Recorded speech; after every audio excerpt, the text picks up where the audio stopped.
Hej och välkommen till den andra delen av en introduktion om lönerevisionen vid Uppsala universitet. Vilka är vi? Jo, SACO-S-föreningen vid Uppsala universitet. Jag heter Kirsi Höglund och är samordnare vid SACO-S-föreningens kansli. Och jag heter Charlotte Svenning-Leiser och är handläggare vid SACO-S-föreningens kansli. Introduktionen till lönerevisionen är en del i vår serie om lönerevisionen vid Uppsala universitet.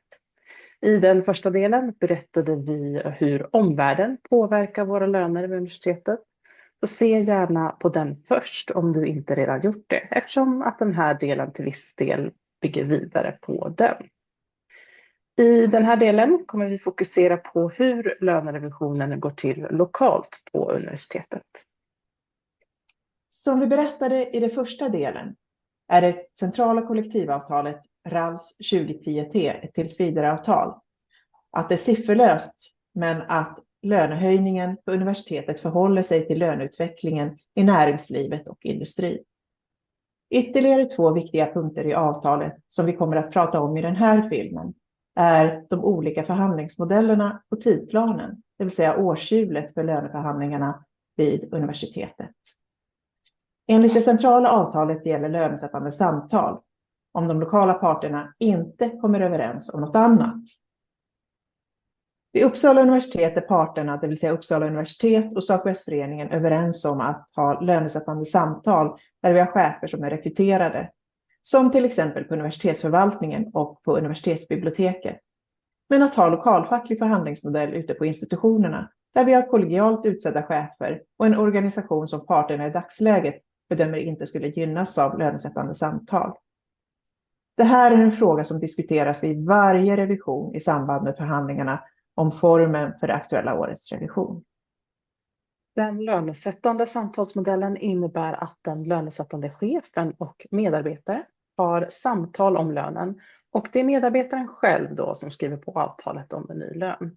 Grundtanken är att det är chef och medarbetare som bäst vet vad medarbetaren gör på jobbet. Den fackliga förhandlingsmodellen innebär att den lönesättande chefen och de fackliga förhandlarna förhandlar lönerna och det är facket som skriver på avtalet om de nya lönerna. Grundtanken är att arbetsgivaren och facket ska vara jämnstarka parter vid förhandlingen i och med att de båda känner till hur lönestrukturen ser ut vid universitetet och nationellt. Dock är det så att arbetsgivare ofta har ett kunskapsmässigt övertag i båda dessa modeller.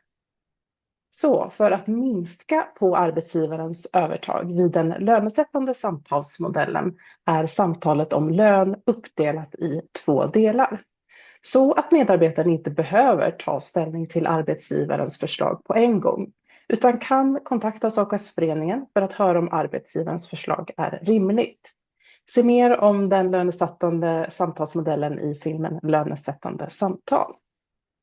Och för att minska på arbetsgivarens övertag vid den fackliga förhandlingsmodellen ber SACO-S-föreningen alla medlemmar med facklig förhandlingsmodell att skicka in underlag med information om vad medarbetaren gör på jobbet och hur väl han har presterat under året.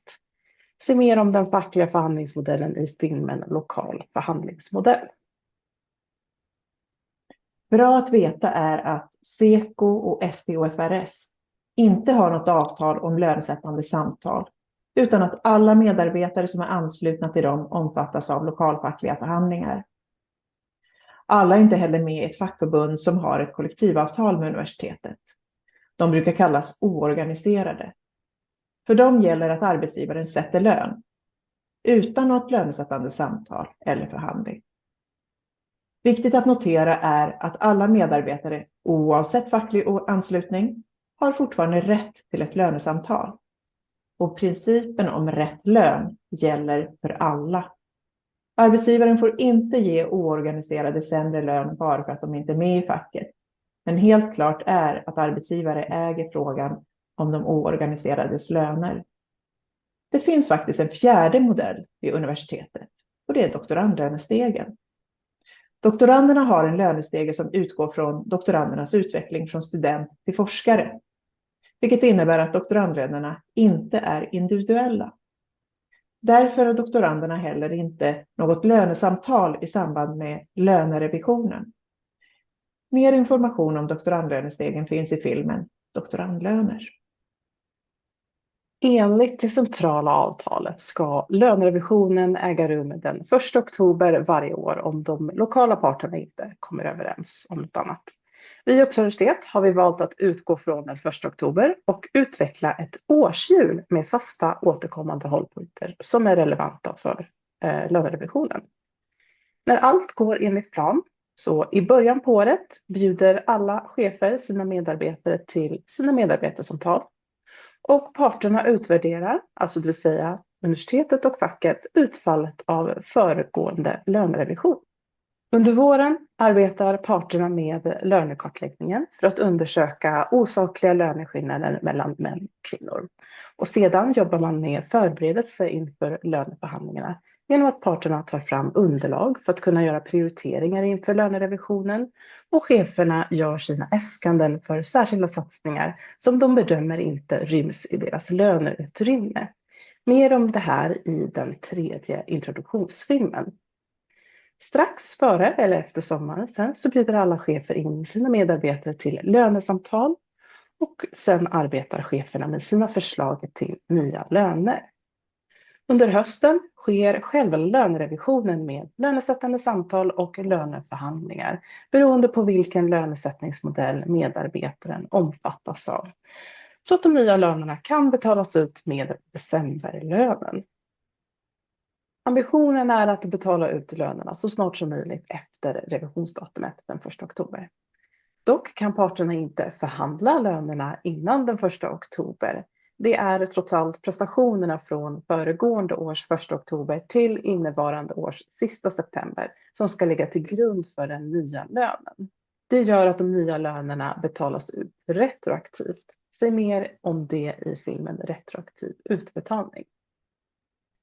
För att chefer ska kunna sätta individuella löner utifrån medarbetarnas arbetsuppgifter och prestation finns det en individuell lönebildningsmodell vid universitetet, ett slags årshjul för medarbetaren. Medarbetarens årshjul startar med medarbetarsamtalet i början på året. Tanken är att medarbetare och chef ska främst diskutera nuläge, framtid och utveckling. Medarbetarsamtalet är alltså framåtblickande.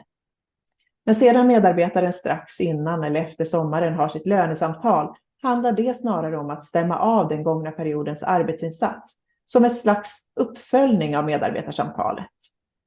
På så sätt är lönesamtalet främst bakåtblickande.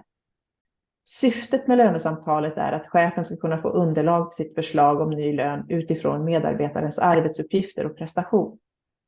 Viktigt att komma ihåg är att lönesamtalet inte är en förhandling. Efter lönesamtalet följer sedan olika processer beroende på om man omfattas av lönesättande samtal, facklig förhandlingsmodell eller om man är oorganiserad. Viktigt är att alla medarbetare har rätt till såväl medarbetarsamtal och lönesamtal. I bilden kan ni se att det finns ett ytterligare samtal, nämligen förklaring av lön. Egentligen hör det samtalet till de lokalfackliga förhandlingsmodellen. Men vi har valt att lyfta upp det i det här sammanhanget också, eftersom att alla medarbetare har rätt att få sin nya lön förklarad och att den förklaringen ska grunda sig på universitetets lönepolitik, som du kan höra mer om i vår film Rätt lön. Vi har dessutom ytterligare filmer om lönerevisionen. Vi har lönesamtal, lokal förhandlingsmodell, lönesättande samtal, rätt lön, vad får påverka lön, retroaktiv utbetalning samt doktorandlöner. För mer information om lönerevisionen, titta gärna in på vår webbsida saco.fackvård.uu.se. Självklart kan du alltid kontakta oss på sacos@uu.se. Hej då! Hej då!